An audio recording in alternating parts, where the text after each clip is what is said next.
We are here in the city that never sleeps. We had Peter King stop by. Taylor Rooks, part of the BR Live family with us, will be stopping by in studio later on this hour with Hank Azaria joining us. Brockmeyer himself in hour number 3. But I turn to my right and I see two guys who I'm pleased to say that I know well, and I love their show Billions that is now in season number 4, episode number 4, coming up this Sunday at 9 Eastern time on Showtime. Brian Koppelman and David Levien. Good to see you guys. Man, we are psyched to be here. Now, Brockman, I told you earlier in the program that we are going to start this interview with breaking news. Okay. Breaking news here. I'm prepared for anything. On the Rich Eisen show. It's exciting breaking news. I think it is exciting breaking news. Who should break this news? Well, you want to break this news? I mean, you should. No, if this happened to you, well, okay, Go ahead, I Brian, can do it. I'll Brian, say this. you handle it. Yes. Casting update. Okay. Yeah, this is a huge Billions casting update. Yes. And so you may think we're going to talk about a Robert De Niro. You might imagine Sean Connery's going to finally make his comeback. Big time. And he's going to do it on Showtime. Hackman. Yeah, could be Hackman coming back after 10 years, a 10 ball. Sure. We wrote a Hackman movie, so I guess it's possible. But in fact, it's none of those. The truth of the matter is that Rich Eisen himself has a cameo in season 4. It's already been filmed, ladies and gentlemen. Kidding me? When I left for 2 days in January to go to New York, it was because of these. You were on that secret. That was a secret mission. That was yeah, we weren't told what the deal was. We weren't told what's going on. No, it was not rehab. Yeah. It was definitely not. It was rehab of a sort, reputational rehab. Everyone saw you in the Brockmeyer thing, and this proves you can actually act. So this was a way. This is incredible. This was a way to rehab. Well, oh man. Yes, it was awesome. You guys are Wow. awesome. Okay. We're not going to reveal any. Let's not talk about what it is. Okay. You are clothed. I think it's fair to say. That's huge. I mean, it's fair to point That's that out. huge. I And think. there's not even brief. There's not even. no, It's no BN. It's no BN. It's no BN. N. It's no B. Okay. It's no BN. No, it's No a regular end. fully clothed appearance. dressed, okay. fully dressed. You killed it, though. FD. We don't want to say, well, don't you think Rich killed it? He did a great job. Thank you, were David. terrific. Thank you. No, you came in, and it was really fun because I'll say, Rich, as you know, you do remember, if you're guys like us who do this, it's real easy to be a fan of our show in the 4th season. But you came out early and loudly in favor of the show. Yes, thank when you. it was just starting and before sort of like this critical consensus really happened. And you reached out to us both online early on to say, like, this is great. I'm loving the show. And we started going back and forth a lot online. And so when we had this thing that seemed like it would fit, I texted him. And this is what's so great, right, about the modern age. We become friends online. We know a million of the same people. But we had this notion, and I sent you a text, and 2 minutes later you were like, I'm in. Let's work it out. I'm not going to tell anybody. And then you came and crushed it. You entertained the crew. It was wonderful when you put on that little USO-style show for everybody. And I was surprised you had the dancing girls just with you. Oh, my God. Yes, it's really strange. You're I've never rolling done like that that. USO No, I dance haven't for seen you, that. Chris. I haven't. And I fell in love with the show to begin with, and for anybody who, for whatever reason, has yet to see it, you have to, because it is a modern-day tale that we see play out every single day, obviously, where law and versus money, as it was obviously more so in season 1.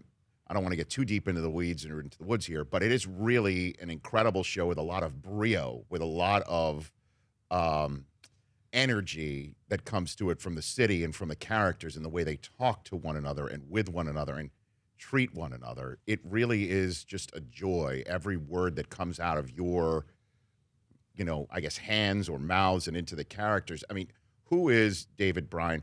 Who is the inspiration for Bobby Axelrod, the billionaire, played by Damian Lewis? We're not going to break that news today. Yeah, there's exactly. no. I mean, is there somebody? There's no one person. Okay. We've been fortunate to spend time with a lot of these billionaires, and we've grabbed some characteristics from a bunch of them. So it's a bit of an amalgam, but it's also, he's a fictional creation. We grew up on Long Island. We saw these big businessmen who walked around like they own the world, and we were captivated by it since we were kids. And we saw these 40-year-old guys with billions of dollars who can do whatever they want. They have airplanes, boats, security men. They were like little nation states of their own, and we were like, let's make a show about a guy like this. Especially, we really found the idea that there were self-made. We've all met people who've inherited fortunes. We wanted to examine what it takes in America now, what you have to turn yourself into, what kind of ambition fuels you Right. to become not somebody who's made a nice living or not somebody who's got a couple houses, but somebody who's worth billions of dollars. And as Dave said, we were fortunate enough to get to hang around, even when we were starting it, with a couple of people like this. And then as it's gone, we've met more. So there are billionaires like Mark Lazary, who owns the Bucks, who spent a lot of time with us talking about it. And this is after the show, after we made the pilot of the show. And so we got insight from Laz, and there were a couple of lines that he said to us that ended up in the show. Lazary said to us, listen, there are plenty of people who can do the math. Fewer people can explain it, and if you can do both, you become a billionaire. And that's something that This is what the owner of the Bucks the told owner you? of the Bucks told us, because the way he was a hedge fund guy who built his fortune Right. that way. And if you've ever been around Mark, it's amazing his ability to connect with everybody. Most people who are good at doing the structural side of that kind of very complicated investing are math geeks, and they really have a much harder time enlisting you. But Mark Lazary could sit down and make everybody in this room feel like his best friend. And so the character's not at all based on Mark. We'd already written it and created it before that. Right. But guys like Mark, Cuban's been on the show. I've seen him. Cuban has given us a lot of his time. Is he has. Yeah, a lot of his time over there. We'll have lunch with him once. We've done it once every season, and where he'll break down for us the way he's thinking, the way he believes billionaires are thinking about the world now. And that's then there how are it people who are some VCs that we talk to too, venture capitalists, who are really smart about this world. And we just try to pick up character insights and point of view from these people. Brian Koppelman, make a David fictional character. Yeah, Brian Koppelman, David Levien here on the Rich Eisen Show, co-creators of Billions. Also, back in the day, writing Rounders, which I want to get to in a second. Who got Durant on the show? Who got Kevin Durant on the show? Is that you, David?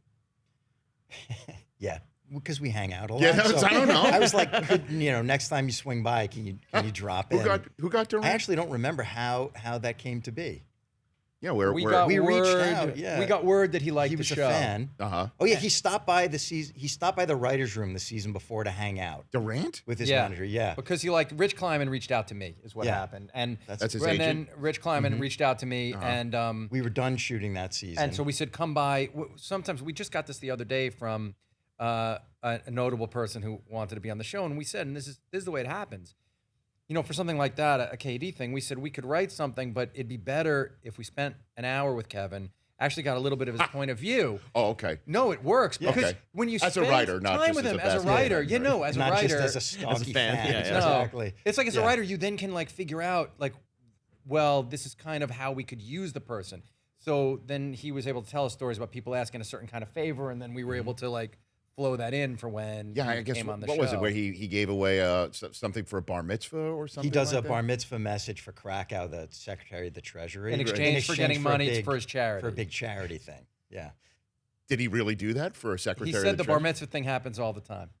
yeah. I'm not sure if it was for Mnuchin, but it was Okay. for somebody with the money to pay for it. Or Yeah, I Todd, think, in fact, definitely not for the Secretary of Yeah. the Treasury. it's probably for Todd Fritz, on the Dan Patrick right, show. I'm sure he right. does that for everybody. So Durant, I saw Steve Tisch, owner of the Giants. It was, Steve Tisch was he had on, a and cameo. Jonathan Tisch was on, both of them Okay, at different times. that's right. Yep. The Tisch brothers have been on. Yeah, we were happy to write for Steve Tisch. That was really fun. I mean, that was great because Steve was able to let us have Giant Stadium and the logo of the Giants in the background. And it really, that was, early on in the second season, and that was great because, don't you think it lent super amount of credibility to the idea of Axe buying the team? Yep.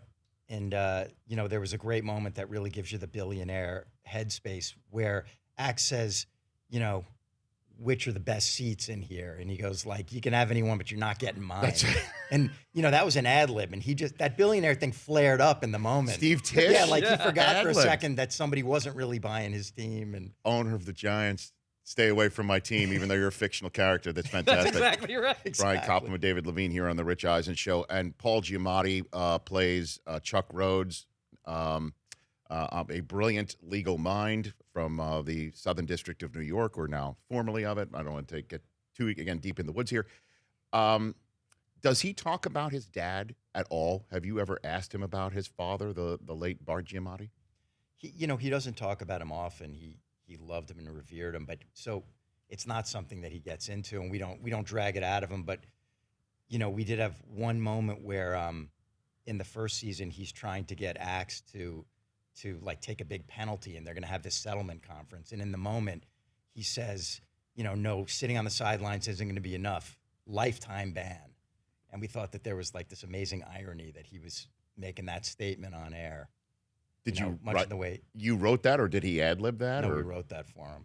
And then we just all looked at each other and decided to do it. I will say the thing about Bart Giamatti is that you always hear, and this is consonant with who Paul is Paul is like the most professional giving artist pretty much we've ever worked with in our lives. We worked with him on a movie called The Illusionist about 10 years before we started Billions, and immediately became real pals. And he's the most prepared. He and Damian Lewis and Maggie Siff and Asia Kate Dillon, it's incredible what we have going on the show. They just show up completely prepared and ready. Paul, in particular, spends so much time preparing, focusing, and from the moment he walks on set, he is trying to make sure that everybody feels like they're on the team, that they're all playing together. And all you ever hear about Bart Giamatti is just what an amazing guy he was. I'm sure you've heard this, like, president of Yale. Right. Before baseball. And I've had many people come up to me because they know we work with Paul and tell me stories of kindnesses that Bart Giamatti did for them when they were students at Yale. Yeah. I think he was a remarkable... The professors loved him, the students loved yeah. him, and that's not a common thing when somebody's running the institution. Yeah, I mean, I don't hear that from Paul, though, as Dave said, Paul's proud of him. I hear that all the time. People talk about what a remarkable dude, and he died so young. It's a real tragedy. I know it is. And then obviously what happened with Pete Rose, it's just the names are totally intertwined. Mm-hmm. And then when I first became a fan of Paul Giamatti's work, I'm like, I wonder if that is in fact the son of Bart Giamatti. And I looked it up, and trying to get him on this show exactly to talk about that, I've reached out to you guys on that front, but he doesn't really... No, I mean, publicly, look, if you're in that position, picture being... I mean, what are you going to say? Right. You can't say either thing. I mean, you can't say great. Yeah, Pete deserved it. I mean, you can't. Yeah. Get Faye Vincent's offspring on. See what they have to say. It doesn't have the same ring, It does not. Faye's, I don't know what Faye's offspring's done, but it's definitely not Sideways. It's not Billions. We could go on and on with the filmography. It's not the same thing. And then you have John Malkovich in the show. Yes. I had no idea he was showing up. That was just a couple of seasons ago. And for fans of yours from the Rounders days that have Teddy KGB show up as a Russian in this was just a stroke of genius. How did you get him to reprise this in a way? Well, we became great friends with John when we were making Rounders. It was our first movie, but we got to be the local experts because we knew all about Hold'em, and very few people did back then. So right from the start, when he showed up, we gave him the lessons, and we set him up to make sure that he seemed like, the smartest player at the table. And it started a friendship that's lasted until now. And we just called him and said, we want to press you into service. Can you come do this? And he made the time. And, it was obviously amazing for the show. When we were aware that we were having John play a Russian, and we knew we knew that it was a great Easter. Look, we love little Easter eggs. Sure. Throughout the whole thing. And people have asked, it's so funny, people really get carried away. This year, people keep asking if he's going to eat Oreos on the show. It's like, listen, he's not eating Oreos, he's not eating Hydrox, like none of that's going to happen. Well, people like to say, is he the same guy? Is he really Teddy KGB? If Teddy made in 20 years, right. he went away from the poker tables and suddenly rolled up a went $40 back billion to Russia. fortune. Went back to Russia to become an Yeah. No, it's just a nice, fun thing that you have Malkovich doing a slightly different Russian accent. Well, but I think you're also getting into what a lot of people want to see is maybe another Rounders. That has been. Didn't we have Matt Damon on the show a year ago? Was something like that, Chris? Something like that. Brought yeah. it up, and Yeah. he said that there was something in the ether. Is there something in the ether on that? Yeah, but it's always just very much the ether for some reason. This has been talked about. We've talked about it with Matt. We've talked about it with the other actors, with John Dahl, who directed the first one and who's directed many Billions episodes. And it's just something, for various reasons, that has a hard time coming to fruition. The rights are owned by a sovereign wealth fund, and they bought all of the underlying Miramax movies, and so it's a sticky. listen, you have a high net worth audience. If anyone out there wants to go acquire the rights, any mover and shaker, and then come back to us with them, we're all ready This to go. sounds like an episode of Billions. Like Feels let's like it. let's Well, find let's put it somebody. out there. Let's put it out there. Throw it out there. Yeah, go get the rights. Because Matt Damon sounded like he was totally into it. Matt wants to do. We all Yeah, want he to do wants it. to do it. We all want to do it. He together. totally sounded like he was into Yeah. it. You want to give me an idea of what it would be like? There would be poker. Okay. We would. We catch up with Worm. We catch up with Worm. Find out what he's up to. Yeah. Someone Okay. online asked me last night if Worm was alive, and I said yes. Okay. Worm is alive. That's Great. good to know. That's good to know. That's good to know. That's Yeah. a start. That's Yeah. something to hang our hat on right there. Yes. Yep. And is there any poker on the set of Billions? Anything, Bob, come out? It's not something that happens a lot, but we had one episode in was it the second season? Yeah.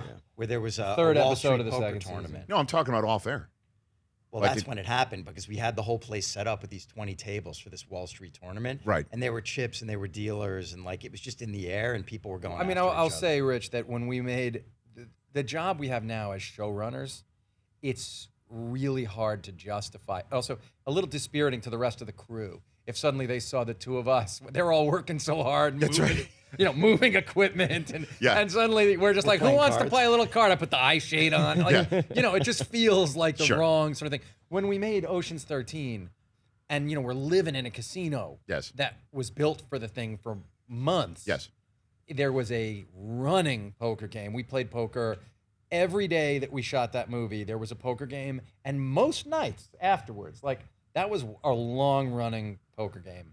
And on Rounders, we played all the time too. But on this one, because of our position, we're gonna act like a Yeah. modicum of professionalism. It was Understood. that one day we had Phil Hellmuth there who did a cameo Yes. in that episode, and Yeah. he so he was happy to sort of like make a game happen. Do you remember even that day we played this mini tournament and we made the blinds go really fast? But it was during our lunch break, and then you could feel everyone wanting, like the people playing wanted to keep it going. And I remember an assistant director like whispering to us, like, we should probably wrap this Yeah, up. you're going to go over budget. Yeah, you're going to go over budget. Maybe because, and then it's like, all right, shove. Blinds are really They're going up. Shove, the blinds are up. Let's get this Last done. one for you. Last one for you. I know who our favorite character is on the show. Who do you guys hear at Billions, your most favorite character to get into the weeds? I here a mean, little you're bit? probably looking for Wags. Nope. But no, you hear all of them. I mean, Wags seems to have in New York a real cult following because all these guys think he's a good guy and think they should act like him. Right. But that's here in New York. Mostly we hear all the characters, like Well, everybody. for us, it's and again, we Chris Brockman and I, we love the show and we every word. But when Chuck Rhodes' dad shows up on screen, Chuck Great Senior, choice. man. Chuck Senior, every word out of his mouth is You're like so right, it's yeah. like cotton candy. Yes. Yeah. It really Well, is. we have table reads before each episode Right. so that we can hear the script, but it's really the whole cast assembled. And Yes. It's the only time that the whole cast is together and we do the thing, and people don't do rehearsed, prepared versions of the thing. They just read it. It's like at lunch hour, we just want to hear it. But when Chuck Senior, Jeff DeMunn, the actor who plays him, does his scenes, literally everybody just like drops what they're doing and they like just what we stare do. at the I'm guy. telling you, It's it's just amazing. amazing. Every word out of the guy's mouth is hypnotic. The only character we can equate that with in recent years was Roger Sterling from Mad Men. What an honor. That's like our favorite show ever. You know- let me just say that if you like Chuck Sr., you're really going to like some stuff that's coming up. He does some stuff this season. He says some things that every Fantastic. time we get the notes back and they don't say take that line out, we can't believe it. Really. I'm also super into Dollar Bill. Like something about that guy, like his. Well, I wonder what it is. What could it be? just look at yourself. like it's, Well, yes, yes. He's a handsome man. He's a handsome we man. bring it all full He's circle handsome. because we could go on all day. Yes. If you like Dollar Bill, wait till you see my son. Oh. If I may drop That's that little fine. breadcrumb. That's just fine. May I drop that little You've breadcrumb? done it. How about that? It's Fine. done. Let's The leave it breadcrumbs there. dropped. It's a whole loaf. I pretty mean, when much. he sang this week, it was amazing. Brian Koppelman and David Levien, check out Billions every single Sunday night at 9 Eastern Time. It is fantastic. Big fans of you guys, personally, professionally, and thank you for coming on this show. Dude, this is great. Thank you. Taylor Rooks of Bleacher Report when we come back. The Rich Eisen Show, weekdays at noon Eastern on Audience.